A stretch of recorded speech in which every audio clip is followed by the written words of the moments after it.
है। आते हैं मैथ के नंबर सिस्टम के साथ है। मेन दरोगा मेंस एग्जाम के लिए या बीएसएससी आपका जो इंटर लेवल है उसके लिए, एसएससी जीडी हर चीज़ के लिए इम्पोर्टेंट है। ऐसे हर एक प्रतियोगी परीक्षा में आपका मैथ का इम्पोर्टेंस होता है। तो हम देखते हैं नंबर सिस्टम का कुछ थोड़ा सा रिव्यू देखेंगे, बहुत ज़्यादा नहीं। नंबर सिस्टम में 4 से 5 तरह के क्वेश्चन पूछे जाते हैं। उसमें एक चीज़ हम पहले आज एक ही पॉइंट पर फोकस करेंगे, फिर नेक्स्ट पार्ट पे आएंगे। इसमें हम आज देखेंगे कि n प्रथम प्राकृत संख्याओं का योग। हम जानते हैं कि प्राकृत संख्या शुरू जो होता है वो कहाँ से होता है? 1 से शुरू होता है। तो n प्रथम, पहले हम क्वेश्चन देख लेते हैं, उसका फॉर्मूला देख लेते हैं, उसके बाद उसके एग्जाम्पल पर चलेंगे। n प्रथम प्राकृत संख्याओं का योग बराबर होता है n into n plus 1/2। n प्रथम विषम संख्याओं का योग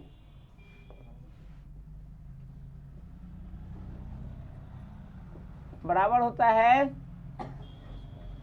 n स्क्वायर। n प्रथम सम संख्याओं का योग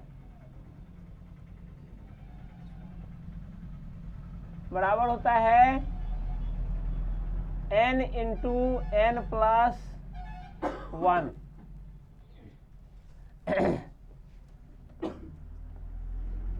n प्रथम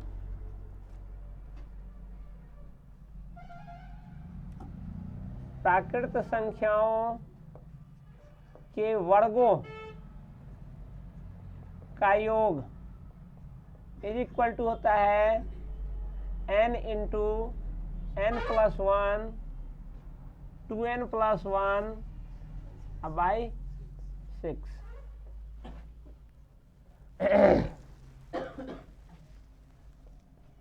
n प्रथम प्राकृत संख्याओं के घनों का योग बराबर होता है n इंटू n प्लस 1/2 का whole square.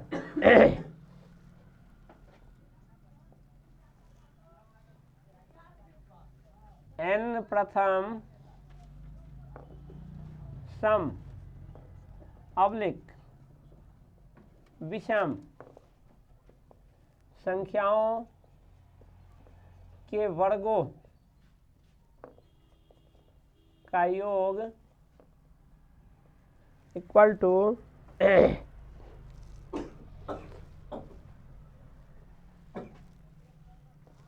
L into L plus 1 into L plus 2/2।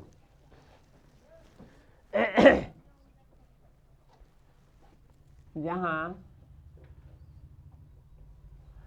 L बराबर है अंतिम संख्या,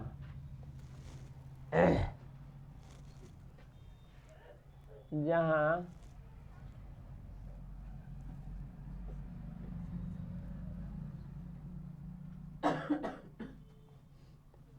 n बराबर है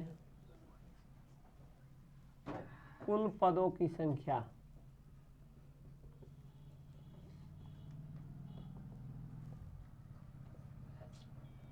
जहाँ n बराबर है कुल पदों की संख्या, और में तो सीधा सीधा है।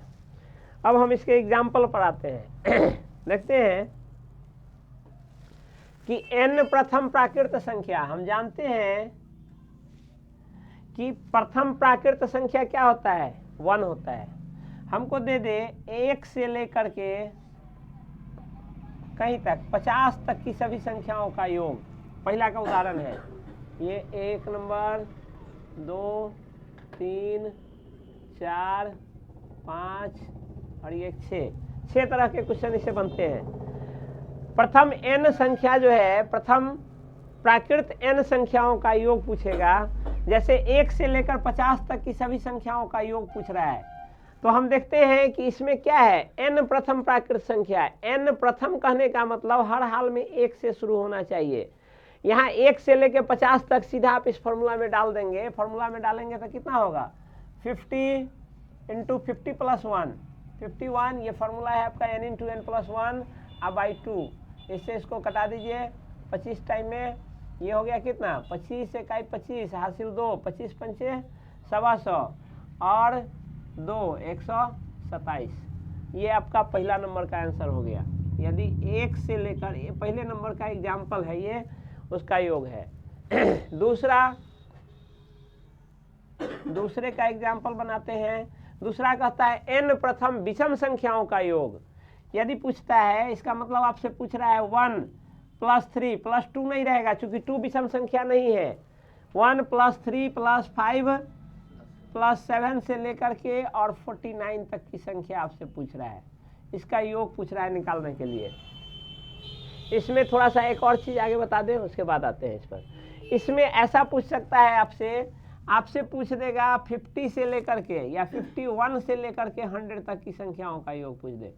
51 + 52 + 100 यह पूछ दे निकालने के लिए, तो क्या करेंगे इसमें, बस अंतिम संख्या क्या, 100 और इंटू 100 + 1 /2।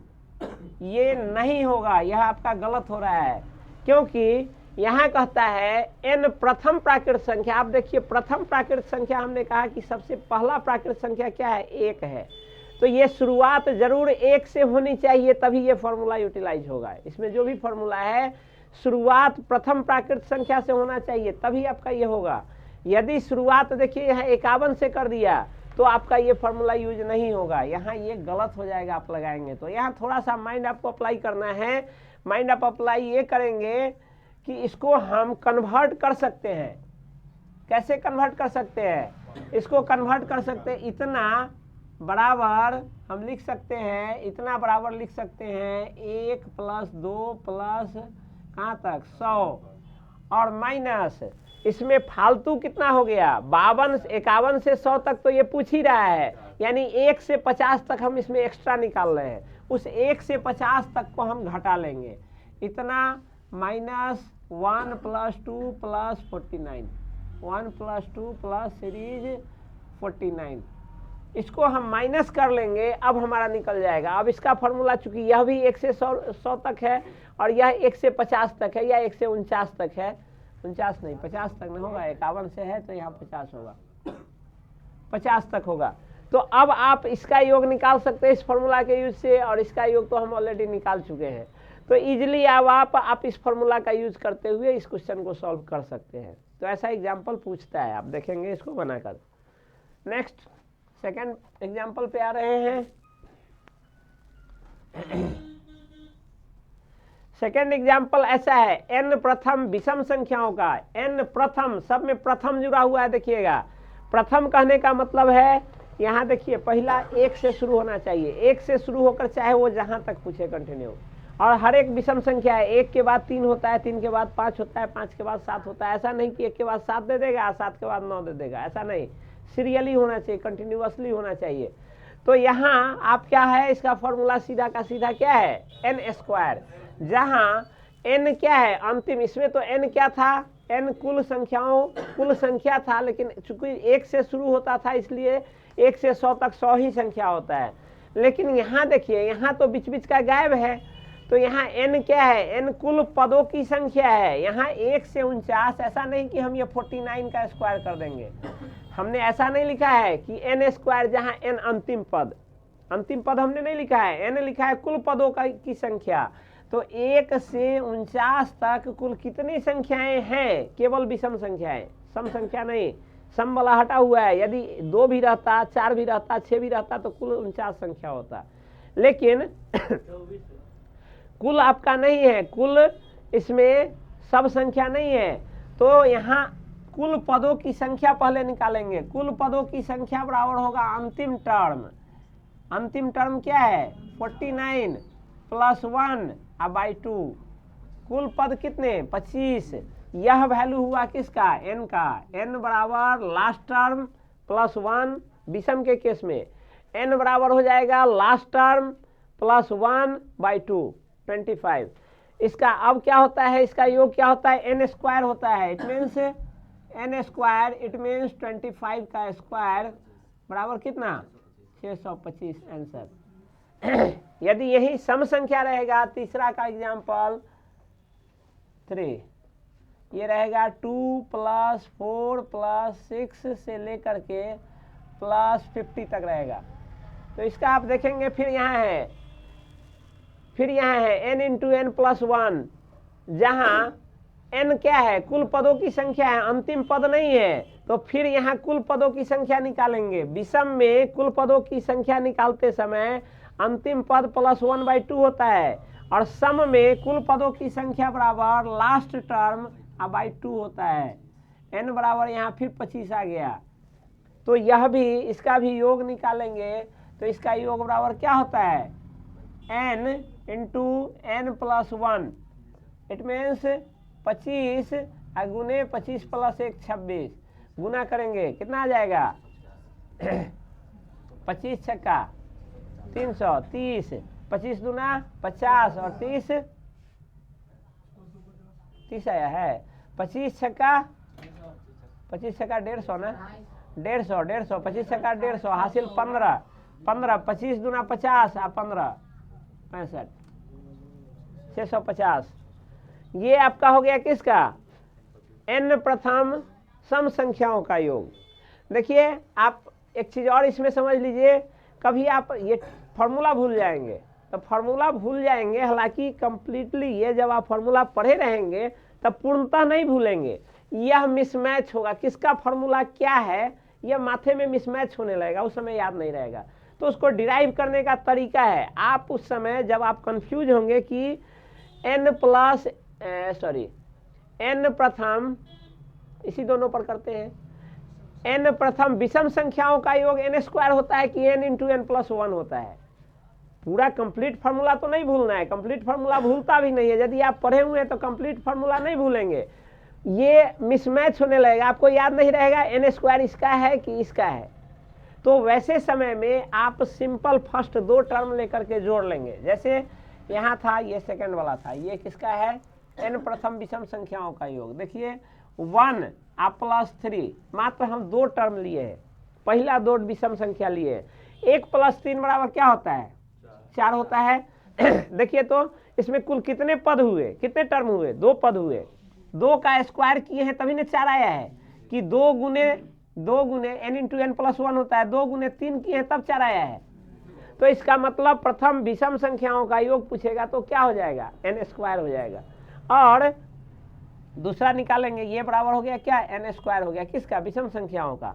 यदि सम संख्या का हम जोड़ लेते हैं, प्रथम 2 टर्म जोड़ लीजिए, कितना हुआ, 4 2 6, 6 जो होता है, क्या n² बराबर 6 होता है, यहाँ 2 पद है, 6 2 ही पद है, 2 का स्क्वायर 6 होगा क्या, नहीं होगा, 2 गुने 3 बराबर 6 होगा। इसका मतलब कुल पदों की संख्या इंटू कुल पदों की संख्या +1, यानी इसका फॉर्मूला क्या आ गया है, n × n + 1 आ गया है। तो फॉर्मूला ऐसे भी आपको ये याद रहेगा। यदि याद नहीं है, थोड़ा बहुत इधर उधर हो रहा है, तो आप प्रथम 2 पद को जोड़कर और देख लेंगे कि मेरा फॉर्मूला सही है या नहीं है, और तब उसके बाद उसको फॉर्मूला पर बैठाएंगे। ये 3 का एग्जाम्पल हुआ।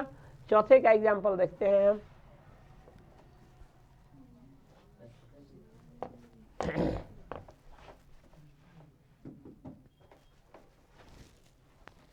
चौथा है आपका n प्रथम प्राकृत संख्या के वर्गों का योग। n प्रथम प्राकृत संख्या के वर्गों का योग, इसका मतलब 1 + 2 + 3 से लेकर के कहाँ तक, कहीं तक, किसी भी संख्या तक। प्राकृत संख्या है n प्रथम, जहाँ प्रथम जुड़ा हुआ है, इसका मतलब हर हाल में 1 से शुरू होना चाहिए। यदि बीच से शुरू हो गया तो जैसा हमने इसका दिमाग लगाया था, जैसा हमने यहाँ माइंड लगाया था 1 से 100 तक लेकर के उसको घटा लिया था, बस वही चीज करेंगे, ये भी निकलेगा। तो ये हम जानते हैं इसका फॉर्मूला क्या है, n × n + 1 × 2n + 1 /6।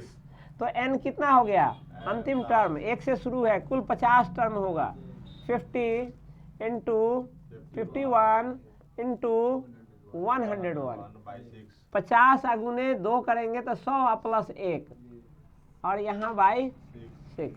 देखिए 3 से कटाइए 2 टाइम में, 3 से कटाइए 17 टाइम में, 2 से कटाइए 25 टाइम में, गुना कर दीजिए, ये आपका आंसर हो जाएगा।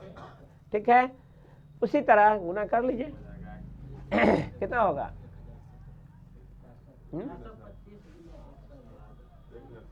गुना करिए। नेक्स्ट होता है 42,925। नेक्स्ट होता है, ये हुआ आपका 4 का एग्जाम्पल। नेक्स्ट है 5 का एग्जाम्पल। 1 से लेकर के 1 cube plus 2 cube plus 3 cube plus 50 cube बराबर, इसका फॉर्मूला सिंपल, 1 से 50 तक की संख्याओं को जो जोड़ते हैं, प्रथम n प्राकृत संख्या को जोड़ने का जो नियम है क्या है? n into n plus 1/2। Simple इसका भी वही होगा, बस केवल यहाँ क्या होगा? स्क्वायर हो जाएगा उसका। इसका होता है n इंटू एन प्लस 1/2 का होल स्क्वायर। बस कटा दीजिए। 25 गुने 51 अभी किए थे, मिटा दिए। 25 गुने 51 का स्क्वायर, ये तो 625 होगा। आगे गुने 51 का स्क्वायर 1275 का स्क्वायर, गलत कर रहा है। 625 आगे गुने 1 5 इकाई 5 है, अब 5 कितना?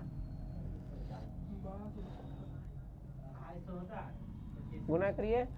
1 हो गया, 1 इकाई 5, अब 5 10 के शून्य हासिल 1, 50 25 1 26, 26 और 1, इसको गुना कर दीजिए, उसका आपका हाँ 1275 का स्क्वायर कर दीजिए।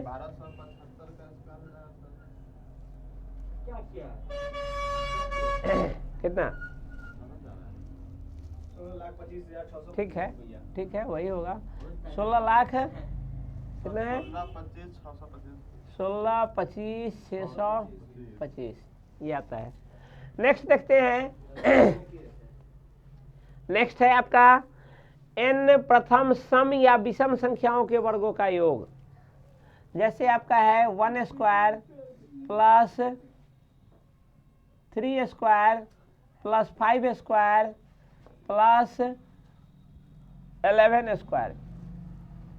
ठीक है, यह बराबर जो है, यहाँ देखिए, यह बराबर जो है आपका फॉर्मूला क्या कहता है?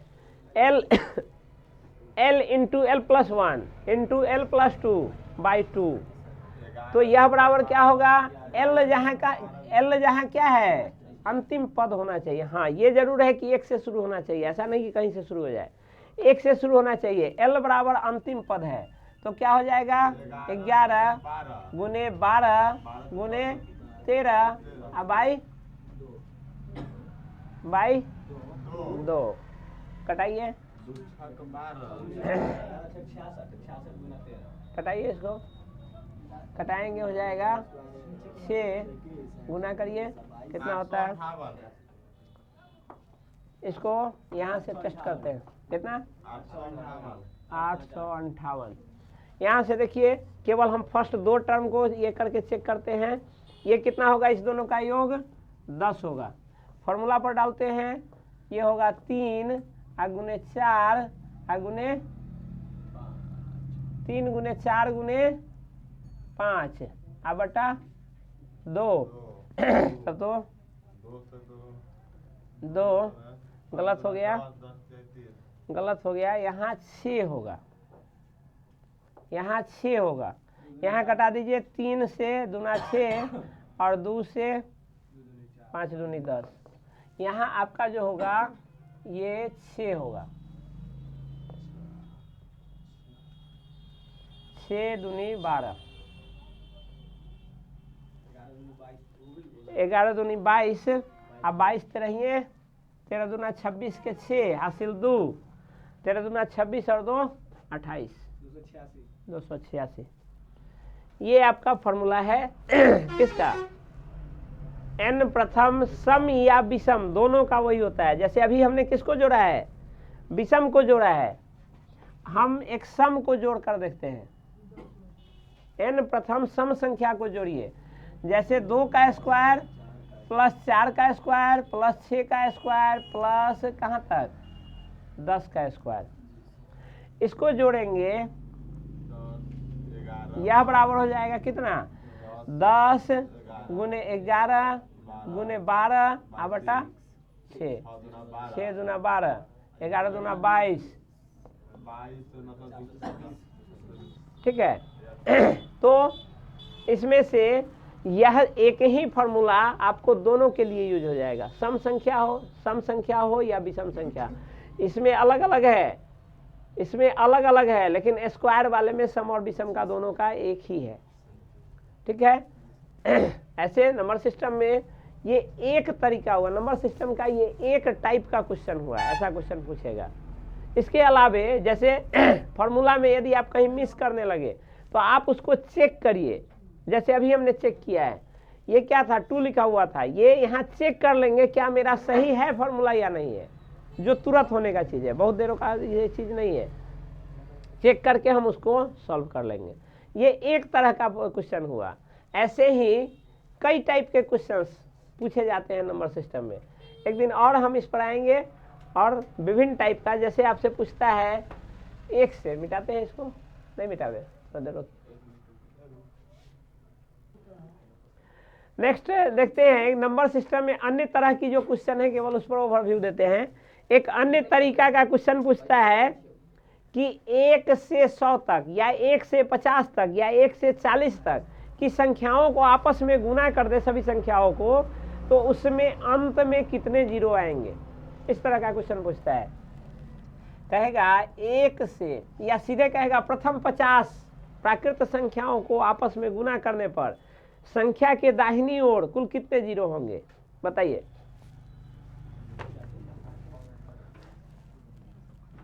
प्रथम 50 प्राकृत संख्याओं को आपस में गुना करने पर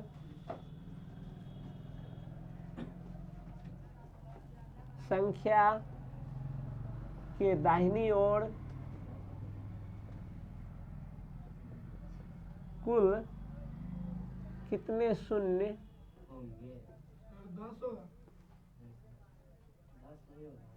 होंगे, बताइए। देखिए हम केवल देख लेंगे 44 को होगा। देखिए 1 से लेकर क्वेश्चन कहता क्या है, पहले उसको समझ जाइए तो सारा समझ जाइएगा।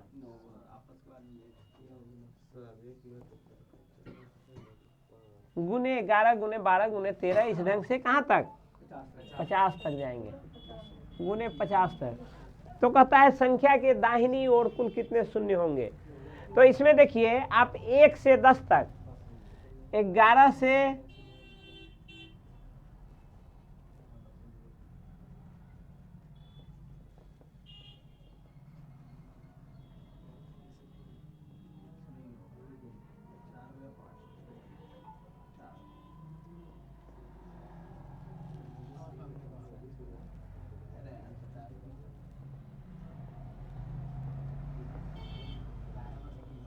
यही आएगा।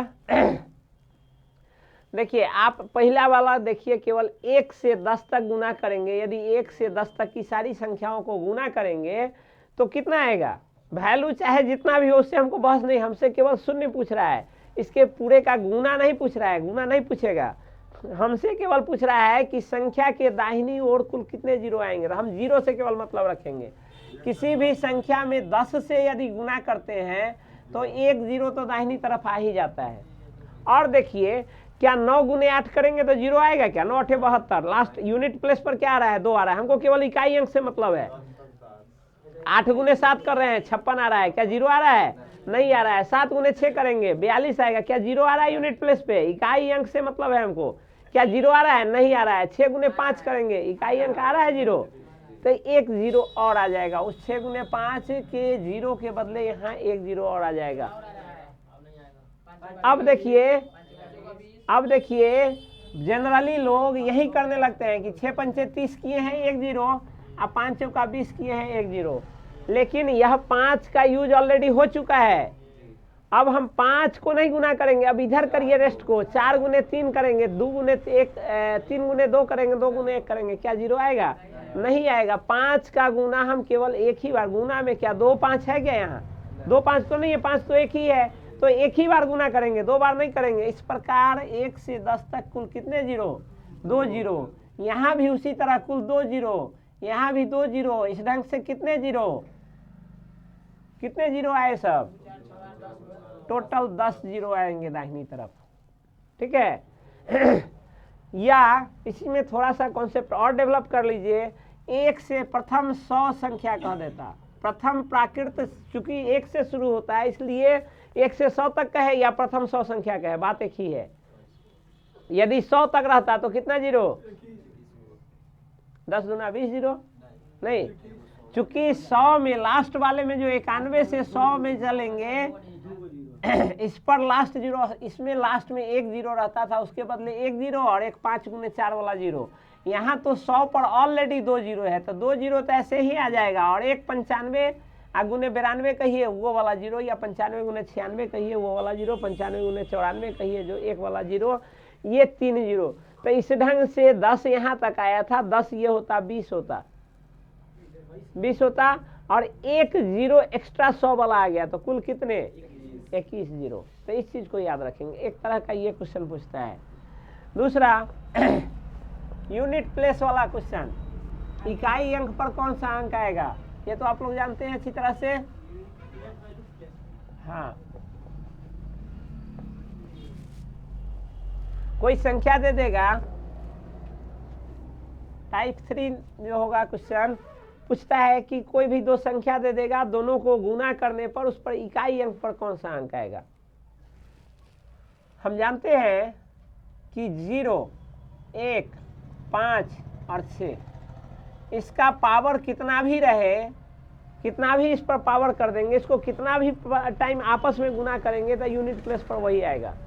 जैसे मेरे कहने का यह मतलब है 216 पर पावर 216 कर देते हैं।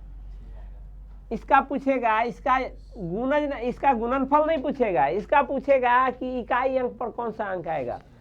तो 6 पर पावर कितना भी बार करे, 6 गुने 6 36, फिर 6 आया, फिर गुने 6 36, हमेशा 6 ही आएगा। तो इन चारों में से चाहे वो 0 रहे, चाहे 1 रहे, चाहे 5 रहे, चाहे 6 रहे, इनमें से कितना भी संख्या रहे, कितनी बार भी उसको गुना करेंगे तो जो संख्या रहेगा उसका इकाई अंक वही आ जाएगा। ये क्लियर है? अब रेस्ट जो संख्या बचता है, इसके अलावे अन्य कौन कौन संख्या है? 0, 1, 2, 3, 4, 7, 8 और 9। इन संख्या में से कोई भी संख्या यदि इकाई पर रहे, अब उसका हम पावर करेंगे। जैसे हम देखते हैं 2, 1, 8 पर पावर हम कह देते हैं 1028। तो अब कहेगा कि इसका इकाई अंक क्या होगा? बताइए सरोज, इसका इकाई अंक क्या आएगा? तो सबसे पहले ऐसे चीज में इसका इकाई अंक क्या आएगा?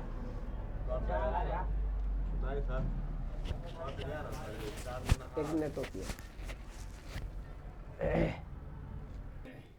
देखिए, इसका एक कॉन्सेप्ट है, यह क्यों, कहाँ से, कैसे आता है।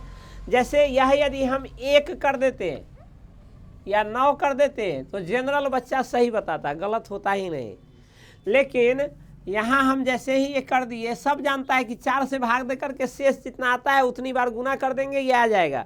लेकिन 0 आएगा, उसमें मैक्सिमम लोग कन्फ्यूजन में रहते हैं। हम यह नहीं कहते हैं सभी लोग, लेकिन अधिकतम लोग कन्फ्यूजन में रहते हैं। तो उसका एक कॉन्सेप्ट है, कॉन्सेप्ट को समझिए, खुद व खुद समझ में आएगा कि कितना आएगा। जैसे इन 4 नंबर को छोड़कर हम किसी भी नंबर को यदि 5 बार आपस में गुना करें तो वो पुनः अपने पर लौट आता है। जैसे 2 पर पावर 1 बराबर कितना? 2, 2 पर पावर 2 बराबर कितना? 4, 2 पर पावर 3 बराबर कितना? 8, 2 पर पावर 4 बराबर कितना? 16, 2 पर पावर 2 पर पावर 5 बराबर कितना 32। हमको इकाई अंक से मतलब है, सभी अंक से मतलब है नहीं। 2 पर पावर 1 का जो वैल्यू था इकाई पर, क्या 2 पर पावर 5 का वैल्यू वही है इकाई पर? बिल्कुल है। इसी ढंग से हम 3 का भी लेंगे। 3 भी 5 बार में अपने को रिपीट कर लेगा, इकाई अंक पर 3 ही आएगा। 3 पर पावर यदि हम देते हैं 1 तो इकाई अंक कितना 3। 3 पर पावर 2 इकाई अंक कितना 9। 3 पर पावर 3 इकाई अंक कितना 7। 3 पर पावर 4 इकाई अंक कितना 1। 3 पर पावर 5 इकाई अंक कितना 3। 5 बार में रिपीट हो गया। नेक्स्ट आते हैं हम 4 पर। 4 का पावर 1 इकाई अंक कितना 4। 4 पर पावर 2 इकाई अंक कितना 6। 4 पर पावर 3 इकाई अंक कितना 4। 4 पर पावर 5 अरे 4 पर पावर 4 4 पर पावर 4 इकाई अंक कितना 6। 4 पर पावर 5 इकाई अंक कितना 4। रिपीट हो गया। हालांकि ये 3 बार में भी रिपीट हो जाता है, लेकिन हम 4 से ही भाग क्यों देते हैं उस पर चर्चा करते हैं, पूरा हो जाता है तब। 5 और 6 को तो छोड़ ही देना है, क्योंकि वो हमेशा रिपीट होता है इसलिए छोड़ रहे हैं। 7 पर पावर 1 7। 7 पर पावर 2 इकाई अंक से मतलब है केवल 9। 7 पर पावर 3 इकाई अंक 3। 7 पर पावर 4 इकाई अंक 1। 7 पर पावर 5 इकाई अंक 7। रिपीट हो गया। 8 पर देखते हैं। 8 पर पावर 1 इकाई अंक 8। 8 पर पावर 2 इकाई अंक 4। 8 पर पावर 3 इकाई अंक 6। 8 चौका 32 2। 8 पर पावर 4 इकाई अंक कितना 6। 8 पर पावर 5 इकाई अंक कितना 8। रिपीट हो गया।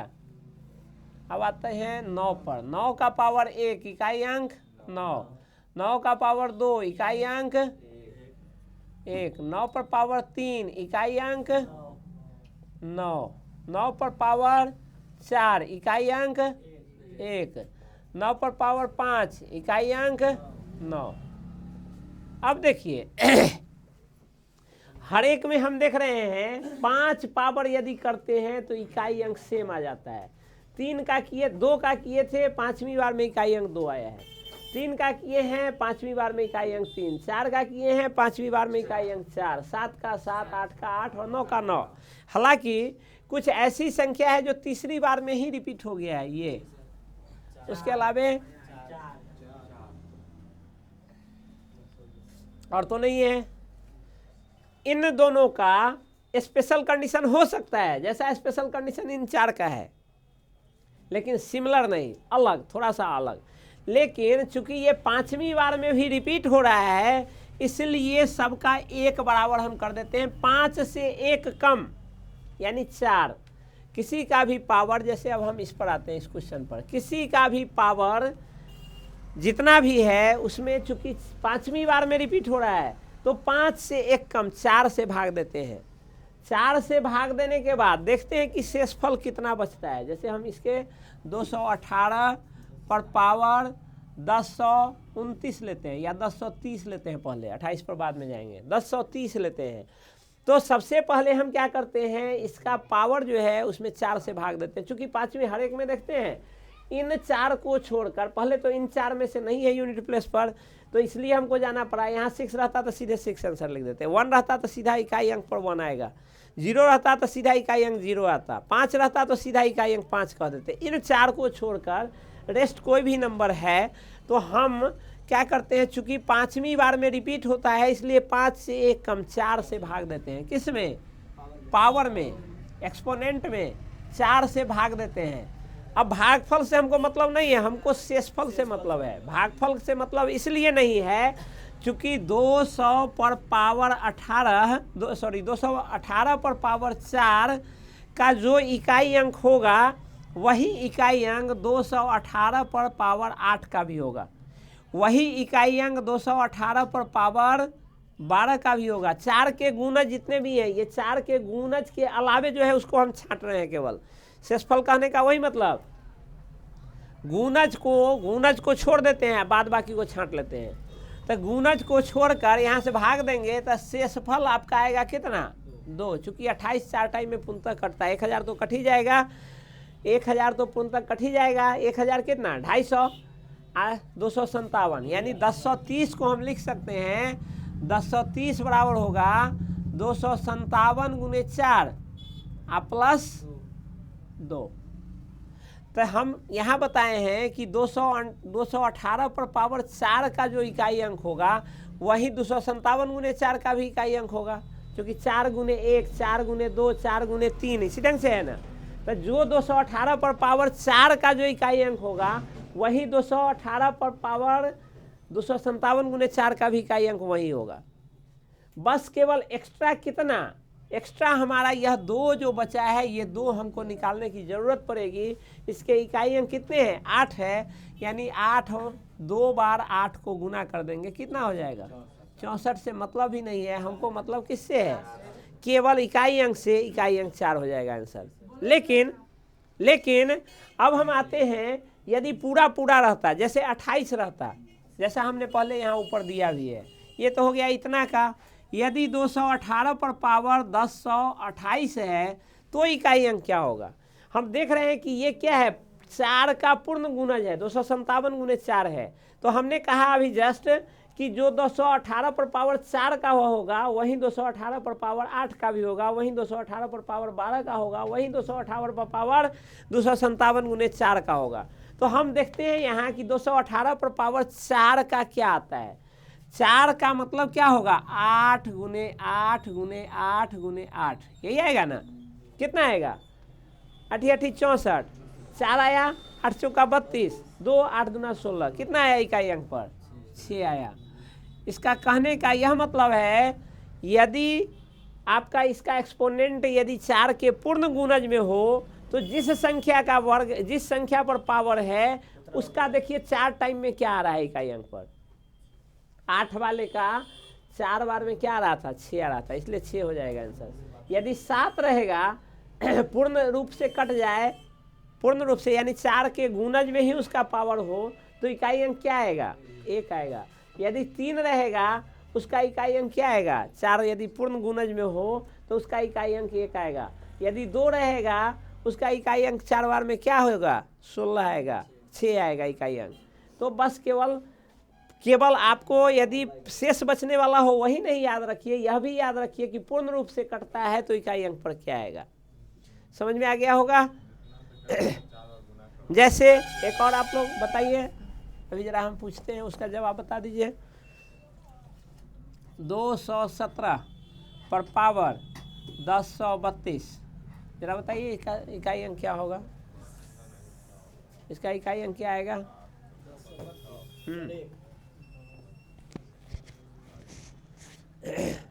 बताइए जल्दी से।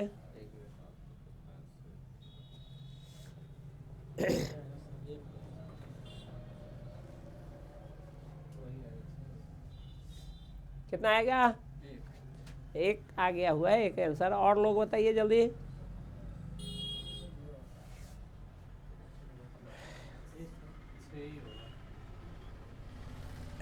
बहुत देर हो रहा है। देखिए सिंपल, इतना कहने के बाद भी नहीं समझे हैं। 217 का इकाई अंक क्या है? 7 है, 7 है। इस पर जो पावर है वो हम देखेंगे 4 से भाग देकर, 4 से भाग देंगे क्या होगा? पूर्णतः कट जाएगा। 250 258 टाइम में पूर्णतः कट जाएगा। तो 258 टाइम में कट गया, इसका मतलब ये 232 बराबर क्या है? 8 गुने 258 है, 4 गुने 258 है। हमने कहा कि यदि पावर पूर्णतः गुणनफल में हो, पूर्णतः उसके गुणनफल में हो, कोई शेष न बचे तो 7 पर पावर 4 का जो शेष, जो आपका इकाई अंक आएगा वही उसके गुणज का भी आएगा। तो 7 पर पावर 4 यदि रहता है तो इकाई अंक कितना आता है? 1। तो इसलिए इसका भी इकाई अंक क्या होगा? 1 होगा। समझ में आया? इतना देर सोचने की जरूरत ही नहीं है। यदि पावर 4 के पूर्ण गुणज में हो तो सिंपल उस संख्या को 4 बार गुना कर दीजिए और देखिए इकाई अंक कितना आता है। अब बताइए हमको 213 पर पावर हम देते हैं 408। बताइए इसका इकाई अंक कितना आएगा? जल्दी सीधा सीधा देखेंगे कि 213 है, इस 4 में से तो नहीं ही है, तो ये देखेंगे ये क्या है, 4 का पूर्ण गुणज है, 4 से पूर्णतः भाग लग जाता है, इसलिए इसका इकाई अंक क्या होगा? 3 गुने 3 गुने 3 गुने 3 बराबर 1 हो गया आंसर। ठीक है, अब जरा बताइए हमको 210 पर पावर हम देते हैं 408, कितना आएगा? इसमें तो सोचने की जरूरत ही नहीं है, ये 4 है तो सीधे वही आ जाएगा, जो संख्या है वही आ जाएगा। ठीक है, ये थर्ड टाइप क्वेश्चन हो गया। नेक्स्ट आते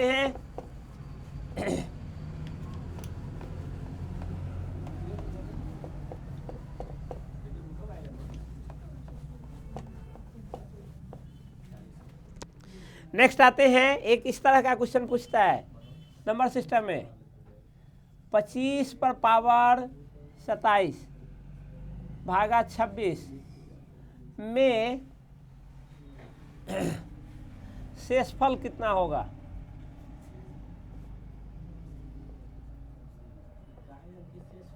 हाँ, शेषफल इकाई नहीं, इतना में शेषफल कितना होगा?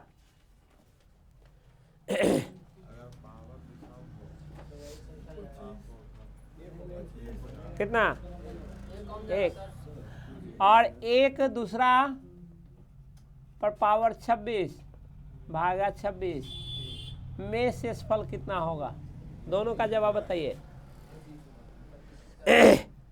किसका 25 किसका 1 बताइए? पहले का 1 और दूसरे का 25।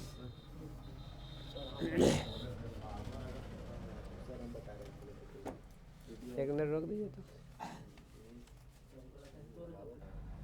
देखिए ऐसे क्वेश्चन में हर हाल में आपका भाज्य जो है, भाज्य का बेस जो रहेगा, भाज्य के बेस से एक अधिक भाजक रहेगा हमेशा। ध्यान देंगे, यदि ऐसा रहता क्वेश्चन 2 पर पावर 13 भागा कितना रहेगा? 3 रहेगा।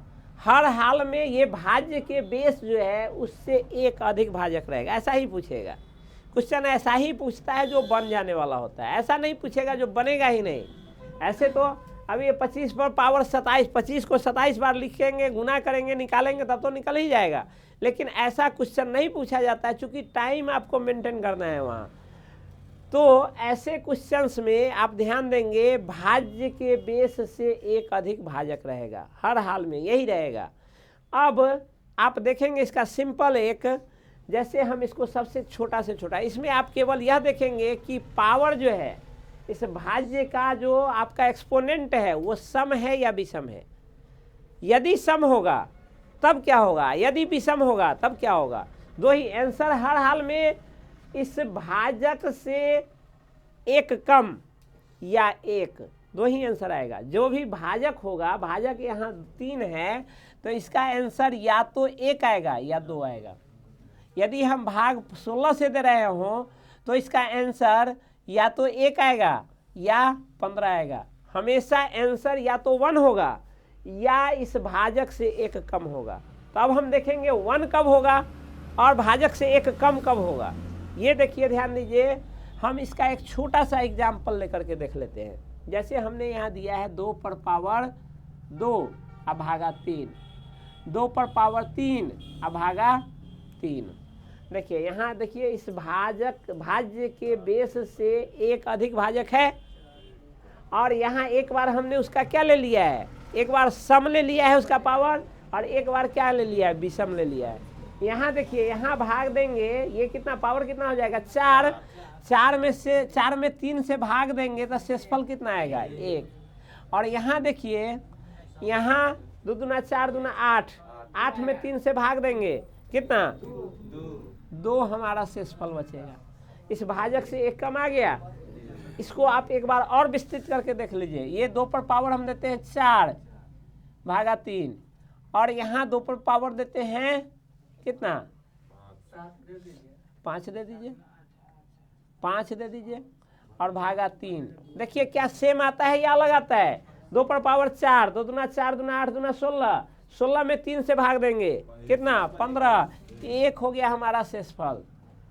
यहाँ देते हैं 2 दूना 4 दूना 2 दूना 4 दूना 8 दूना 16 दूना 32, 32 में 3 से भाग देते हैं कितना आएगा 32 में 3 से भाग देंगे 10 तिहाई 30 होता है 2 हमारा शेष। क्या सेम आ रहा है कि अलग आ रहा है?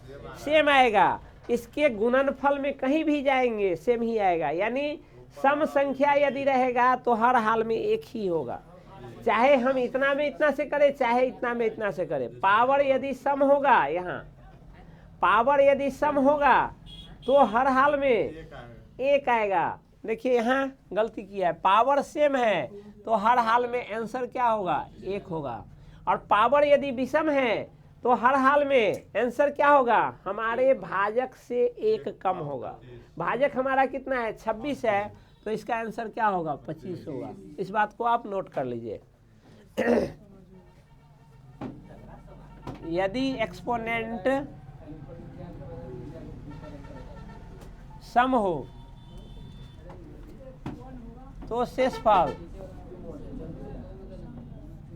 1,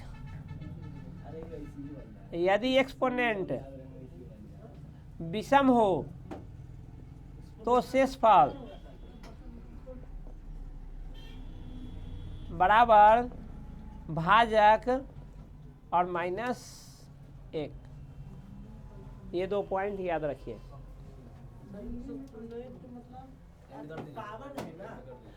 चलिए ठीक है, इसके साथ हालांकि कुछ और टाइप छूट रहा है, इस पर फिर नेक्स्ट वीडियो में हम डिस्कस करेंगे।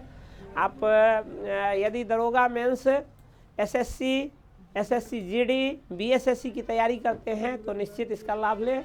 इसका अन्य भी वीडियो अन्य भी सीरीज आएगा या पहले भी हमने डाला है, उसको देखें। तब तक के लिए धन्यवाद। केवल रोकिए, अभी रोकिए तो।